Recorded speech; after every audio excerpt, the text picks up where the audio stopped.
दोस्तों मेरा नाम है ग्लोरी। आज के स्टूडेंट आप लोग बताने वाले हैं additional math classes chapter number 8 exercise 8b का इंट्रोडक्शन। देखिए दोस्तों क्या है, वेरिएबल्स एंड कांस्टेंट्स। अब यहाँ पर सबसे पहले हम सीखेंगे कि वेरिएबल और कांस्टेंट क्या होता है। देखिए variable and constants.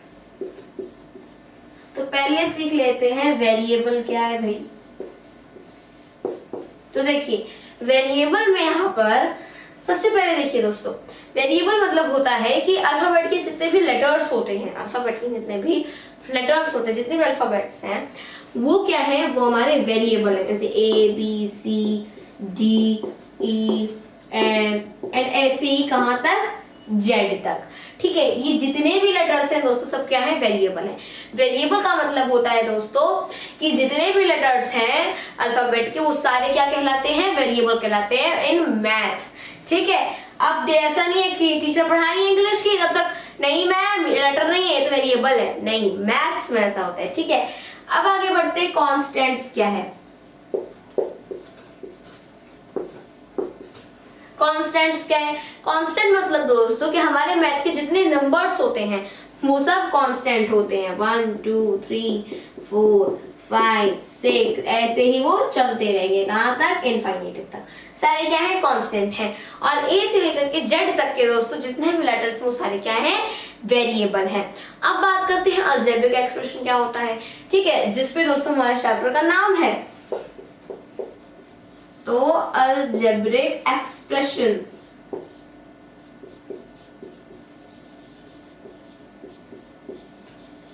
Algebraic expression का मतलब होता है दोस्तों कि अलजेब्रिक एक्सप्रेशन का मतलब है कि दोस्तों ऐसी टर्म, ठीक है, जिसमें कि अर्थमेटिक का यूज किया गया हो। अर्थमेटिक का मतलब दोस्तों जिसमें include, plus, minus, multiply and divide. ठीक है, डिवाइड, ये अर्थमेटिकल है सब, ये अर्थमेटिकल हमारे साइन है। Okay, plus minus multiply divide, जिस पे हमारी पूरी मैथ है। ओके, अब यहाँ पर क्या बोल रहा है दोस्तों कि अलजेब्रिक एक्सप्रेशन, अब यहाँ पर ये तो दोस्तों होना ही चाहिए, साथ ही साथ उसमें जो है कांस्टेंट और वेरिएबल भी इंक्लूड होने चाहिए। कांस्टेंट और वेरिएबल भी उसमें इंक्लूडेड होने चाहिए। फॉर एग्जाम्पल दोस्तों अगर मेरे पास है 3x + 5y, तो ये क्या है, ये एक एक्सप्रेशन है। देखिए इसमें नंबर है, सॉरी कांस्टेंट है, वेरिएबल है, यहाँ पे प्लस का साइन भी है। अब देखिए, अब हम सीखेंगे दोस्तों terms of an expression. Terms क्या होती है दोस्तों, जहां पर दोस्तों ये सभी साइन हो जाए, ठीक है, ये सभी साइन जहां पर लग जाए तो उससे जो अलग वाली टर्म होगी वही हमारी अलग अलग टर्म कहलाएगी। मतलब कि यहाँ पर प्लस लग गया तो इसके इस तरफ अलग टर्म है, इस तरफ अलग टर्म है। तो अगर हम पूछें कि इस एक्सप्रेशन में कितने टर्म है तो हम कहेंगे 2 टर्म है। कौन कौन से, 3x और 5x। अगर मान लीजिए आपके पास है 7x + 3 + 9b। अब इसमें देखिए दोस्तों यहाँ पर बस यही 3 चीज इंक्लूड होती है, उन्हीं से हमारी एक्सप्रेशन बनती है। अब यहाँ पर देखिए दोस्तों कि इसमें 7x है, उसके बाद प्लस लग गया, फिर 3 अगेन प्लस देन 9b। तो ये 3 अलग अलग टर्म है। कितने टर्म ये दोस्तों एक्सप्रेशन कंटेन कर रही है, 3 टर्म कंटेन कर रही है। 7x और 3 और 9b, कितनी टर्म्स हो गई, 3 टर्म्स हो गई। तो इस तरीके से टर्म्स ऑफ एन एक्सप्रेशन, जहां पर ये साइन लग जाए वहां से हमारी जो टर्म है वो अलग हो जाती है। ठीक है, इस तरीके से ये जो है अलजेब्रिक एक्सप्रेशन का वो हमने सीख लिया। वेरिएबल कांस्टेंट क्या होते हैं वो भी सीख लिया। मोनोमियल का मतलब है दोस्तों कि ऐसी एक्सप्रेशन जिसमें सिर्फ एक टर्म हो, ऐसी एक्सप्रेशन जिसमें सिर्फ एक टर्म हो। ये तो हमने सीख लिया कि एक्सप्रेशन की टर्म क्या होती है। अब हम सीखेंगे कि आखिर इसको कैटेगराइज कैसे किया गया है। अगर एक टर्म है, जैसे कि अगर 3x है तो ये क्या है, मोनोमियल है। या फिर अगर 5x है तो भी ये मोनोमियल है, 9b है तो भी ये मोनोमियल है। इसी तरीके से चलता रहेगा। अब बात करते हैं बाइनोमियल का। अब इसमें क्या है दोस्तों, इससे थोड़ा सा ऊपर है। अब यहाँ पर एक टर्म वाले को मोनोमियल कहते हैं और 2 टर्म वाले को बाइनोमियल कहते हैं।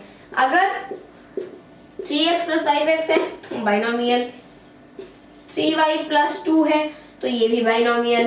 ओके, अब 9b + 6 है ये भी बाइनोमियल। अगर 10a + 3y है, ये भी बाइनोमियल, मतलब जिसमें दो टर्म हो वो हमेशा बाइनोमियल होगा। अब आते हैं दोस्तों ट्राइनोमियल पे। हमने अभी सीखा मोनोमियल, बाइनोमियल। मोनोमियल मतलब दोस्तों जिसमें सिर्फ एक टर्म हो, बाइनोमियल मतलब जिसमें सिर्फ दो टर्म हो, ट्राइनोमियल मतलब जिसमें तीन टर्म हो, जैसे 2 + a - y। अब देखिए 1 2 3 कितनी टर्म है? 3 टर्म है। a + b + c 3 टर्म है। देन a² + z² + c², ये भी क्या है?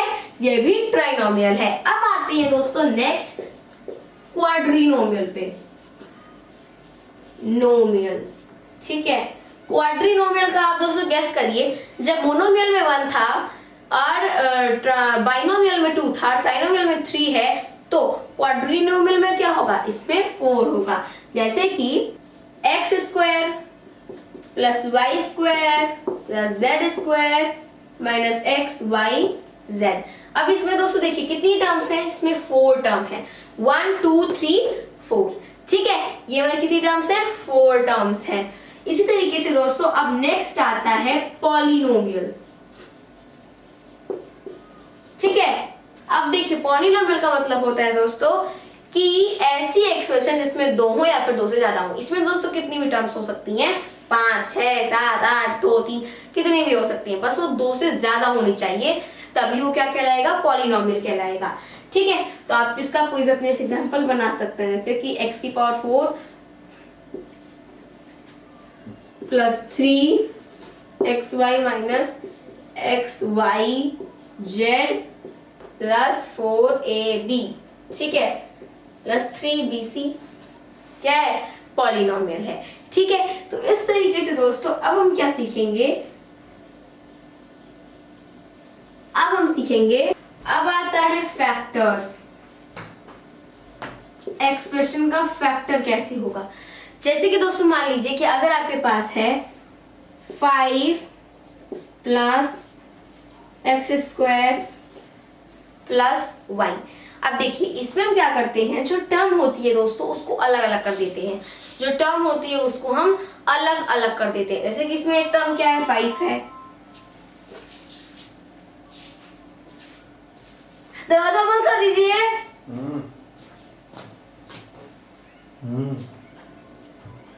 अब जैसे कि इसमें एक टर्म है 5, ठीक है। अब देखिए इसको भी कैटेगराइज किया गया है, ऐसा नहीं है कि बस आपने ऐसे ऐसे क्या कर दिया, फैक्टर बना दिया, नहीं। इसमें दोस्तों ऐसी टर्म है जिनमें सिर्फ केवल नंबर होता है, उसको हम क्या बोलते हैं? उसको हम न्यूमेरिकल फैक्टर बोलते हैं, उसको हम न्यूमेरिकल फैक्टर बोलते हैं। नाम से समझ में आ रहा है, न्यूमेरिकल मतलब जिसमें नंबर हो, ठीक है। तो ये 5 क्या है? ये आपका न्यूमेरिकल फैक्टर है, न्यूमेरिकल फैक्टर है दोस्तों, ठीक है।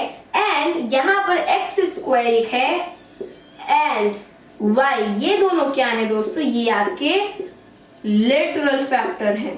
क्या है दोस्तों? लिटरल फैक्टर है, क्योंकि मैंने आपको बताया था दोस्तों कि अलजेब्रा में ये सभी जो लेटर्स होते हैं उनको हम क्या बोलते हैं? लिटरल बोलते हैं, ठीक है। तो ये क्या है? आपके लिटरल फैक्टर है। और ये जिसमें दोस्तों सिर्फ अकेला नंबर ही होता है वो न्यूमेरिकल फैक्टर हो जाता है। तो अब हम सीखेंगे दोस्तों कोएफिशिएंट। अब कोएफिशिएंट क्या है? कोएफिशिएंट क्या है? जैसे कि दोस्तों मान लीजिए कि अगर आपके पास 3 + x² है और मैं आपसे पूछूं कि x² का कोएफिशिएंट क्या है, x² का कोएफिशिएंट क्या है, तो कोएफिशिएंट का मतलब होता है दोस्तों कि जिस भी टर्म का या फिर जिस भी चीज का आपसे पूछा गया है दोस्तों, वो जो है उसके पहले कौन सा नंबर है वही उसका कोएफिशिएंट होता है। फॉर एग्जाम्पल अगर आपके पास 2x है और x का कोएफिशिएंट अगर हम पूछें तो वो है दोस्तों 2, मतलब कि उसके पहले कौन सा नंबर है जिससे वो मल्टीप्लाई हो रहा है, वो क्या होता है? हमेशा उसका कोएफिशिएंट होता है। जैसे यहाँ पर मैंने पूछा x पावर 2 यानी कि x² का कोएफिशिएंट क्या है, तो यहाँ पर देखिए आप कहेंगे है, इसके पहले तो कुछ है ही नहीं, तो किसी से मल्टीप्लाई ही नहीं हो रहा है, पर ये हो रहा है। जब इसके पहले कुछ नहीं होता है तो हम वहां पर उसको क्या मान लेते हैं? 1 मान लेते हैं, मतलब कि इसका कोएफिशिएंट अब क्या होगा? 1 होगा। अब देखिए अब कभी कभी ऐसा आएगा कि आपको जरूरी नहीं है कि यही बार बार देगा। जैसे 5xy है, ठीक है, फॉर एग्जाम्पल अगर हम पूछे एक्स वाई का कोएफिशिएंट क्या है, तो ये किससे मल्टीप्लाई हो रहा है, एक्स वाई 5 से, तो 5 जो है वो एक्स वाई का कोएफिशिएंट हो गया। सिमिलरली दोस्तों अगर हम पूछें कि y का क्या होगा, y जो है उसका कोएफिशिएंट होगा क्या, y का क्या होगा, तो y के पहले क्या है दोस्तों 5x से, किससे मल्टीप्लाई हो रहा है वो 5x से हो रहा है, तो 5x इसका कोएफिशिएंट हो गया। अगर हम पूछे दोस्तों कि x का कोएफिशिएंट क्या है, x का कोएफिशिएंट क्या है, तो आप में से अधिकतर लोग कहेंगे 5 है, पर नहीं। अगर दोस्तों ऐसा होता है कि अगर एक ही टर्म से आपके तोड़ तोड़ के पूछ दे आपसे, मान लीजिए कि अगर यहाँ पर होता 3 + 9xy + 3a, अब ऐसा नहीं कि आपसे सिर्फ 3a का पूछ लिया, 3 का पूछ लिया, 9xy का पूछ लिया, आपसे क्या होता है कि एक ही टर्म में अगर तोड़ करके पूछ लेते, जैसे कि बीच का पूछ लिया, तो आपका 9 आंसर नहीं होगा, 9y आंसर होगा, यानी कि यहाँ पर भी अगर x का पूछा है तो आपका आंसर 5y होगा, अगर ऐसे होता है तो। वरना दोस्तों हमारा ऐसे जो बताते हैं वो हम पहले वाला ही बताते हैं, ठीक है। तो इस तरीके से हमारा क्या है कोएफिशिएंट है।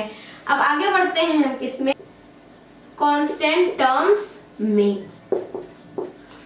अब कांस्टेंट टर्म्स क्या है, हमने आपको बताया था कांस्टेंट क्या होते हैं। कांस्टेंट मतलब दोस्तों जितने भी नंबर्स हैं वो सभी कांस्टेंट हैं। तो कांस्टेंट टर्म से ही समझ में आ रहा है कि इसमें जो भी कांस्टेंट टर्म होगी, जैसे कि 3 + x², अगर आप इसी को लेते हैं तो इसमें जो 3 है दोस्तों वो क्या है, वो हमारी कांस्टेंट टर्म है। 3 is the constant term. Okay, मतलब कि ऐसी टर्म दोस्तों जिसमें सिर्फ क्या हो, कांस्टेंट हो। फॉर एग्जांपल अगर हम 5x + 2y + 3a + 9, तो 9 इज द कांस्टेंट टर्म, मतलब कि ऐसी टर्म जिसमें केवल और केवल क्या हो, कांस्टेंट हो, उसके साथ वेरिएबल भी ना हो, वो हमेशा क्या होती है, कांस्टेंट टर्म होती है। अब आते हैं लाइक टर्म्स पे। लाइक टर्म्स मतलब कि दोस्तों ऐसी टर्म्स जिनका जो है वेरिएबल भी सेम हो और उसकी पावर भी सेम हो, ठीक है। वेरिएबल और पावर दोनों ही क्या हो दोस्तों, सेम हो, उन्हें हम क्या कहते हैं, उन्हें हम कहते हैं लाइक टर्म्स। अब आपको कांस्टेंट से कोई मतलब नहीं है। फॉर एग्जांपल अगर आपके पास होता कि 5x + 2x + 3y² + 3y + 9a, ठीक है। तो अब यहाँ पर देखिए दोस्तों, इसमें अगर मैं पूछूं कि लाइक टर्म क्या है और अनलाइक टर्म क्या है, इसी में पढ़ लेते हैं दोस्तों। तो देखिए मैंने आपको कहा कि वेरिएबल सेम होना चाहिए, साथ साथ उसकी पावर भी सेम होना चाहिए। अब देखिए यहाँ पर x और x वेरिएबल सेम है, पावर देखी जाए तो 1 है, सेम है, यानी कि दोस्तों 5x और 2x जो है वो लाइक टर्म्स हो सकती हैं। अब बारी है 3y² + 3y के देखने की, तो आप कहेंगे y सेम तो है, पर आपने आप यहाँ पर दोस्तों वेरिएबल की पावर को नहीं देखा, इसकी पावर 1 है, इसकी पावर 2 है, सेम है नहीं है, तो इसलिए दोस्तों ये हमारे क्या हो जाएंगे, अनलाइक टर्म हो जाएंगी। एंड 9a भी अनलाइक टर्म हो जाएगी, क्योंकि a कहीं पर है ही नहीं तो कोई सवाल ही नहीं उठता। तो ये दोनों क्या है, ये दोनों लाइक टर्म्स हैं और ये तीनों दोस्तों अनलाइक टर्म्स हैं, ठीक है। तो इस तरीके से लाइक टर्म्स होती हैं और अनलाइक टर्म्स होती हैं। अब हम सीखेंगे दोस्तों कि अब हम सीखेंगे कि अलजेब्रिक एक्सप्रेशन की वैल्यू कैसे फाइंड करते हैं। तो आपको ऐसे दोस्तों बड़ी सी कोई भी एक्सप्रेशन दे देगा और फिर आपको इसमें जितने भी वेरिएबल्स हैं उनकी वैल्यू दे देगा। फॉर एग्जांपल इस एक्सप्रेशन में अगर देखा जाए तो कितने वेरिएबल है, 3 वेरिएबल है, x, y और a। तो अब यहाँ पर क्या करेगा दोस्तों आपको कि x की वैल्यू कुछ भी दे देगा, y की वैल्यू भी कुछ भी दे देगा, a की वैल्यू कुछ भी दे देगा, कहेगा आप इसको सॉल्व करिए। तो आप कैसे करेंगे, बस वैल्यू पुट कर देंगे। फॉर एग्जांपल अगर दोस्तों x की वैल्यू 1 है, y की वैल्यू 2 है, a की वैल्यू 0 है, ठीक है। तो हम क्या करेंगे दोस्तों, जहां पर x है वहां पर 1 पुट कर देंगे, जहां पर भी x होगा वहां 1 रखेंगे, एंड जहां पर भी y होगा वहां पर 2 रखेंगे, लाइक दिस। एंड जहां पर भी a होगा वहां पर 0 रखेंगे, ओके। और फिर सॉल्व कर देंगे, जो आएगा वही हमारा आंसर होगा, ठीक है। तो इस तरीके से दोस्तों अभी हमने सीखा क्या 8B का इंट्रोडक्शन। मिलते हैं अपने अगले वीडियो में, तब तक के लिए दोस्तों जय हिंद जय भारत।